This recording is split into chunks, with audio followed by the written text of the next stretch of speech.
রংপুর আসে নাই। রংপুরের দারিদ্র, রংপুরের দুরবস্থা ক্রমাগতভাবে দেখে গেছে। মুক্তি পাওয়ার উপায় নেই, এটা করে দিলাম, বাবা পেয়ে গেলাম, চলে গেল, ওটা তার পুরো বডিটাই হলো পচা। রংপুরে বহুবার এসেছি, বহুদিন থেকে রংপুরের সঙ্গে আমি সংযুক্ত। এরকম ভারী মনে আজকে যে কারণে আসলাম, রংপুরের একটি ছেলে সে সারা বাংলাদেশকে পাল্টে দিয়েছে। শুধু বলেছে আর না, তার বুক ছিঁড়ে গুলি চলে গেছে। এই তার আত্মত্যাগ সারা বাংলাদেশকে জাগিয়ে দিয়েছে। তুমি যত অত্যাচার করো আমি আছি, সে বুক পেতে দিয়েছে অত্যাচারকে নেহা গ্রহণ করার জন্য। একটা ঘটনা, প্রতিভা, তার তো আর কিছু করার নাই, নিজের শরীর ছাড়া কিছুই ছিল না। এই শরীরটা দিয়ে সে প্রতিবাদ করেছে, আত্মাকে দিয়েছে। মানুষ কত আইন করে বিচার করে করলে হাসতে চায়, এই দিচ্ছে না, অত্যাচারীর সামনে দাঁড়িয়ে গেছে। এই অত্যাচারীর ভূমিকায় আমরা সবাই, সেই ভূমিকাটা পরিবর্তন করা। আমরা ন্যায় বিচার, সভ্যতা যে কথা বলে, সেগুলোকে প্রতিষ্ঠিত করার জন্য, যেটার অভাবে আবু সাইদ সবার সামনে তুলে ধরল কিরকম অবিচার মানুষ মানুষের উপরে করতে পারে। আমরা তার কারণে আজকে দ্বিতীয় বিজয়ের কথা বলছি, যে কারণে রংপুরের দিকে সারা বাংলাদেশের মানুষ তাকিয়ে আছে, সালাম দিচ্ছে। তোমরা আমাদেরকে জাগিয়ে দিয়েছো, সারা পৃথিবীর রংপুরকে সম্মান করছে। এরকম প্রতিবাদী যুবক এখানে কিভাবে জন্ম নেন? আমরা বলছি যে আমরা মহাকাব্য পড়ি, মহাকাব্যের নায়ক নায়িকাদের কাহিনী পড়ি। আবু সাইদ এই মহাকাব্যের নায়ক, সে নিজে রচনা করে দিয়ে গেছে এবং তার কারণে একটা পুরা জাতিকে আবার জাগিয়ে দিয়েছে, দুঃস্বপ্ন থেকে জাগিয়ে দিয়েছে, বর্বরতার থেকে জাগিয়ে দিয়েছে। আমরা একটা বর্বর জাতি হয়ে গেছি, সে সেটা দেখিয়ে গেল কত বর্বর আমরা হতে পারি। আমরা স্বাধীন জাতি বলতেছি, আমরা মুক্ত জাতি বলতেছি, ফাঁকা কথা। আমরা বর্বরতার চূড়ান্তে গিয়ে পড়ছি। এই বর্বরতা থেকে মুক্তি পাওয়ার জন্য কি উপায়, সেটা জানার জন্য রংপুরে এসেছি, আবু সাইদের কাছে গেছি, তার কাছে মাপ চেয়েছি যে তোমাকে এই বর্বরতা থেকে আমরা মুক্তি দিতে পারিনি, ভবিষ্যতে যেন এটা না হয়, এটি হলো আমাদের বিষয়। আপনারা সংবাদ মাধ্যম, আপনাদের মাধ্যমেই আমরা এটা জানতে পেরেছি, আপনাদের মহান শক্তি, এই শক্তিটাকে প্রয়োগ করে কিভাবে জাতিকে আবার একত্র করা যায়, এক পরিবার বানানো যায়। কেউ কারো মারার জন্য নয়, আমরা মারার জন্য দেশ বানাইনি, গড়ার জন্য দেশ বানিয়েছি। এই জিনিসটা পরিষ্কার করার জন্য আপনাদের মাধ্যমে আমরা একটা পরিবার, সবাই সবাইকে রক্ষা করব, সবাই সবার উপরে ওঠার চেষ্টা করব, সবাই মিলে এই জিনিসটা বুঝিয়ে দেওয়া। এবং যারা অপরাধী তাদের বিচার আমাদের করতেই হবে, তা নাহলে আমরা এটার থেকে মুক্তি পাবো না। কাজেই অপরাধীকে আমরা বিচার করব, যে নিরপরাধ তার উপরে কোনো রকমের একটা অপবাদ লাগিয়ে দিয়ে তার উপরে আবার অত্যাচার করে আবার বর্বরতার দিকে যেন আমরা চলে যাচ্ছি। এটা খুব গুরুত্বপূর্ণ সময় পালন করছি, প্রতি মুহূর্ত অত্যন্ত গুরুত্ব, যাতে করে আমরা একত্র হতে পারি সবাই। কেউ আমাদের বিদেশি আক্রমণকারী না, আমরাই। এই আমরা গলাগলি করে বাঁচতে চাই, মারামারি করে না। সেই জিনিসটা সবার জানান দেওয়া, আপনারা এটাকে উৎসাহিত করেন যে আমরা এক হই, যে যার মত আছে, যার যেভাবে আছে, ভাই ভাই ভাই বোন কত রকমের ঝগড়া হয়ে থাকবে, ভাই বোনের সম্পর্ক নষ্ট হয় না, কেন হবে? এটাকে আপনারা চারদিকে বলেন আমরা একই পরিবার, সে হিন্দু হোক, মুসলমান হোক, বৌদ্ধ হোক, খ্রিস্টান হোক। এখন শুনছি বৌদ্ধ, খ্রিস্টান, হিন্দু এটা নিয়ে আবার মারামারি করতেছে, কে কার বিরুদ্ধে লাগতে পারে, এদিকে এক মারামারি করলো আবার আরেক মারামারি। এইটা যেন না হয়। আমরা যেখানেই এরকম অত্যাচার হবে কারো উপরে, কোনো একটা ওসিলা করে, এই ধর্মের ওসিলা, অন্য কোনো ওসিলা, সেটা রুখে দাঁড়াতে হবে। যা হয়ে গেছে সেটার থেকে আমরা মুক্ত হতে চাই, আমাদের পরিষ্কার করে ফেলতে চাই, আমরা পুনর্জন্ম লাভ করতে চাই, নিষ্পাপ জন্ম লাভ করতে চাই, গলাগলি করে বাঁচতে চাই আমরা। এই জিনিসটা বলে দাও। আমাদের কাজটা হলো মানুষের কাছে এই আবেদনটা জানানো, আপনারা সেই আবেদনটা সবাইকে জানিয়ে দেন। ধন্যবাদ সবাইকে। বলেন বলেন সংক্ষেপে কে বলতেছিলেন? স্যার আমি একটু বলতে চাই, স্যার আপনি শুধু একজন প্রধান উপদেষ্টা না, আপনি একজন নোবেল বিজয়ী এবং এক বিশ্ব বরেণ্য ব্যক্তিত্ব। আপনি কি মনে করেন যে এই জাতি কি সারা পৃথিবীতে যে জাতির ভাবমূর্তি পূর্ণ হয়েছে, জাতি কি মাথা উঁচু করে দাঁড়াতে পারবে কিনা? যেটা আমি সবসময় বলে আসছি, আবারও বলি, এই জাতির সম্ভাবনা অসীম। এই জাতির যে তরুণ সম্প্রদায়, তার যে সৃজনশীলতা, তার যে উদ্যম অন্য জাতির তুলনায় অনেক অনেক বেশি। এতটুকুন জায়গার মধ্যে আমরা 17 কোটি মানুষ থাকি। এই 17 কোটি মানুষকে আমরা আরো বহু উপরে নিয়ে যেতে পারি, শুধু এই গুতাগুতি, মারামারি, খুনাখুনি, এটার থেকে বাঁচছে, আর তো কিছু নেই। তো ওরা তো জানেই সবাই কি করতে হবে।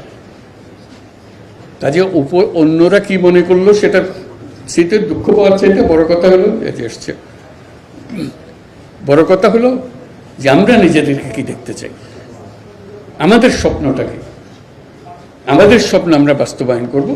এবং আমাদের স্বপ্ন বাস্তব, আমাদের যে স্বপ্ন, আমাদের যে ক্ষমতা, এটা যদি আমরা করি, পৃথিবীর মানুষ এমনি ভাবা দেবে।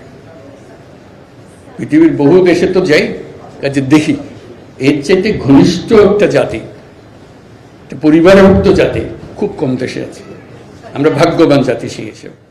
কাজেই আমাদেরকে সেই লক্ষ্যে যেতে হবে। বলুন। আমরা রাষ্ট্র সংস্কারের কথা বলছি, আমরা রাজনীতির পরিবর্তনের কথা বলছি, গণমাধ্যমের পরিবর্তন কিংবা রাষ্ট্রীয় যে প্রতিষ্ঠানগুলো আসলে নিজের স্বাধীন মতো কাজ করতে পারছিল না, বিচার ব্যবস্থা সহ, সেই পরিবর্তনে স্যার আপনারা কি কাজ করছেন? ওগুলো সব নষ্ট হয়েছে বলে তো আজকে দুঃখের মধ্যে। কাজে আপনি এটা যদি পরিষ্কার না করেন আর যাবেন কোথায়? আবার বর্বরতার মধ্যে থেকে গেলেন। কাজে এটা পরিষ্কার করতেই হবে, এটার কোনো বিকল্প নেই। আপনি যতভাবেই বলেন, প্রত্যেকটা জিনিস, এটা এই না যে এই জিনিস নষ্ট হয়ে গেছে, ওরকম না, পুরো জিনিসটাই পচে গেছে। এই পচা জায়গাতে আবার নতুন তত্ত্বটা জাতি আবার তৈরি করতে আমরা পারি। শুধু আমাদের সবাই একত্র হতে পারে, এটা করতে হবে, কঠিন হাত করতে হবে। কঠিন যদি না হন এটা পারবে না, ওই থেকে যাবে, মানে বীজ থেকে যাবে, বীজ থাকলে দিব। অবশ্যই অবশ্যই অবশ্যই জানি আমি, আপনি যেরকম জানেন, বুঝছি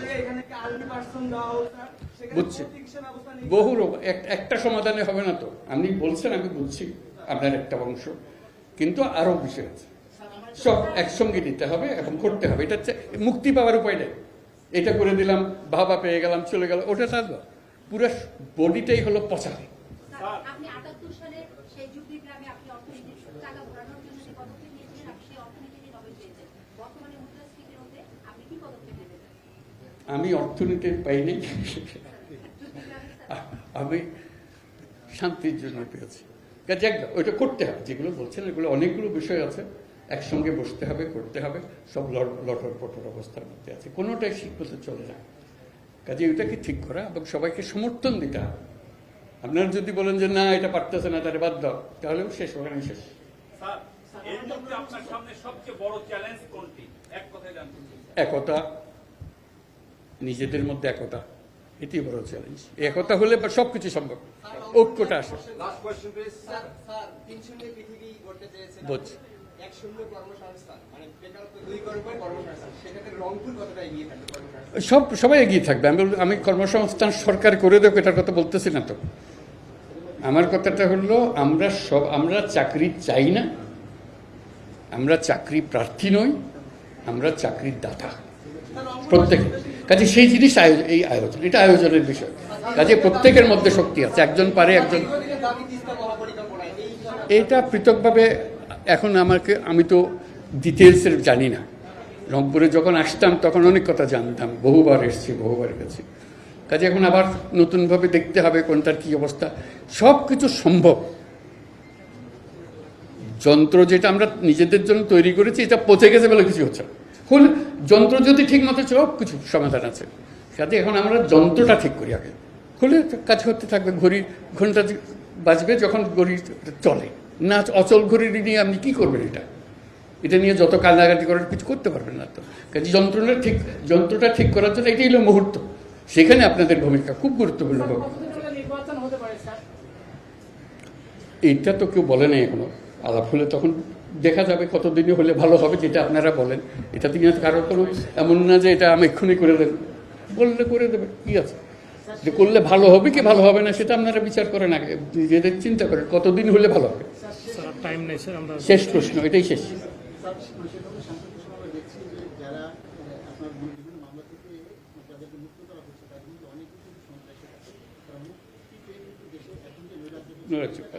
যোগদান করছে, কাজে ওই তালিকাটা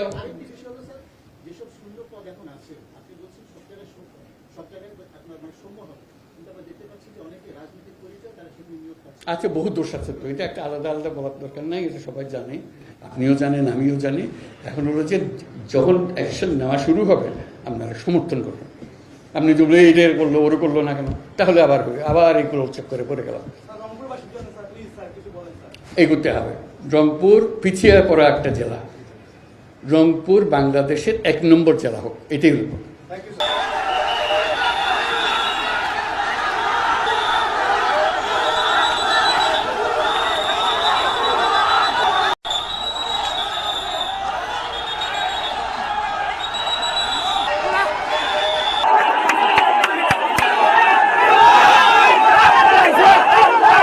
স্বাভাবিক না ভাইয়া, পুরো আগুন ধরাই দিচ্ছে।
নৈরাজ্য সৃষ্টি করতে আসি নাই। আমরা সোনার ভাই, আমরা কোনো নৈরাজ্য সৃষ্টি করতে চাই না। আমরা উন্নয়নশীল চক্রমোহন এবং আন্তর্জাতিক সুচক্রমোহন ইত্যাদি খাবার আসছে কথা করে যাচ্ছে আসে।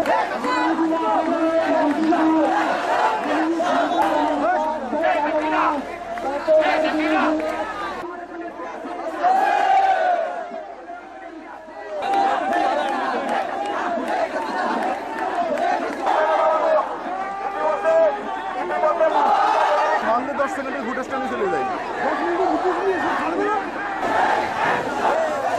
ঢুকাই দিলে আমাকে ঢুকাই দিলে আমি ঢুকাই দিই।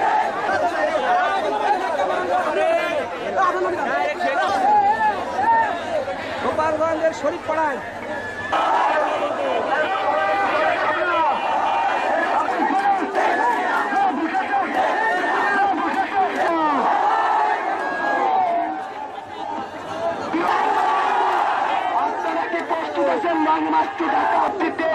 শেখ হাসিনা দেশের না ফেরা পর্যন্ত